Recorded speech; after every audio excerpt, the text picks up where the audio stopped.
দিব যে এরা গরিবের লাগে একটু লোনের ব্যবস্থা করব, লোন দিবই যে 500 হইলে দিব, গরিবটারে কম কম কম কত দিব, 20,000 10,000 50,000 যায় যেমন উপযুক্ত। এই যে ঢাকা করছে সরকার, এটা আর কি জার্জির বাড়ায় আছে।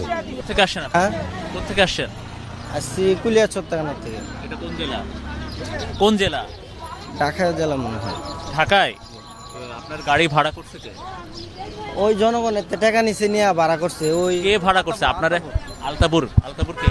আতাবুর ওরা বাড়ির কাছে রয়ে আমার বললো যে যাইতে হইব, আমার হুকু বুঝে না তো, গরিব এলাকার মানুষ পরে কইছে আমার সাথে যাইতে। ভাই আপনি তো বুঝেন, ওরা নয় বুঝেন, আপনি তো বুঝেন, আপনি তো গাড়ি চালান। আপনার গাড়ি কে ঠিক করছে, কেন ঠিক করছে? গাড়ি না, আমার সাথে নিয়ে আইছে, আমার গাড়ি না।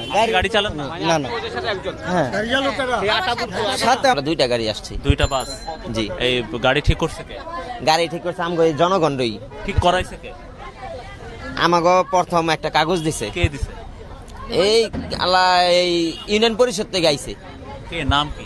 এটা এক মহিলা আইনা দিছে, বুঝছেন, কিন্তু চিনি না, বুঝছেন।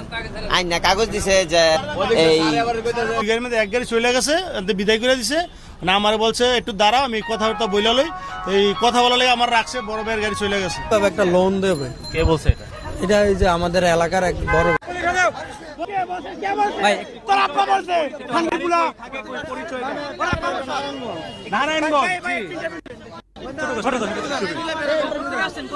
ভাই নারায়ণগঞ্জ থেকে আসছি। না না ভাই, না জি না জি না জি না জি না জি না, আসছে বলছি যে লোনের জন্য, মানে 1 লাখ টাকা লোনে বলছে। মানে গিয়াসউদ্দিন মানে আমাদের ওখানকারই নারায়ণগঞ্জের। কি করে ওখানকার, কি উনি কি করে, ওনার পেশা কি? না তা তো বলতে পারি না, আমলি লীগের নেতা নাকি। কেন বলতে পারেন না? কেন আপনি পরিচয় দিচ্ছেন তার পেশা আপনি বলতে পারবেন না?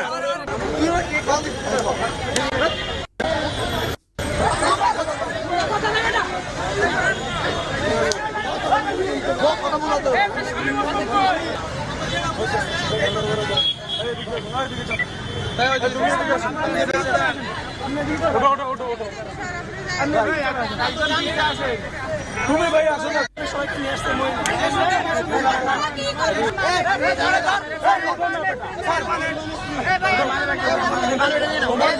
নাম্বারটা দিয়ে নেন। আমরা জানি না যে পরিস্থিতি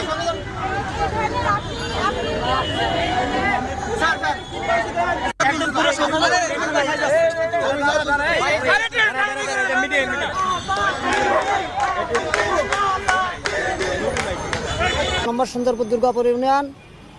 আমি নান্নু।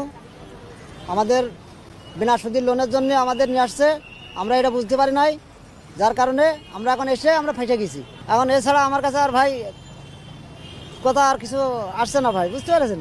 সকাল থেকে মনে করেন ভাই রাত্রিতে কিছু খাইনি ভাই। এখন অঞ্চল থেকে, গ্রামের বিভিন্ন জায়গা থেকে তাদেরকে আসলে 1 লক্ষ থেকে 1 কোটি টাকা ঋণ দেয়া হবে বিনা সুদে, এই ধরনের কথাবার্তা বলে নিয়ে আসা হয়েছে। এবং প্রত্যেকটা বাস, মাইক্রোবাসের পেছনে হচ্ছে কয়েকজন লোক আছে যারা আসলে এদেরকে নেতৃত্ব দিয়ে নিয়ে আসে। কিছু ডকুমেন্ট আছে ও তাদের হোয়াটসঅ্যাপ গ্রুপের বিভিন্ন চ্যাটগুলো আছে যে তাদের কাছে নির্দেশনা ছিল যদি তারা বাসে করে এখানে ঢুকতে নাও পারে তাও যাতে তারা পায়ে হেঁটে চলে আসে।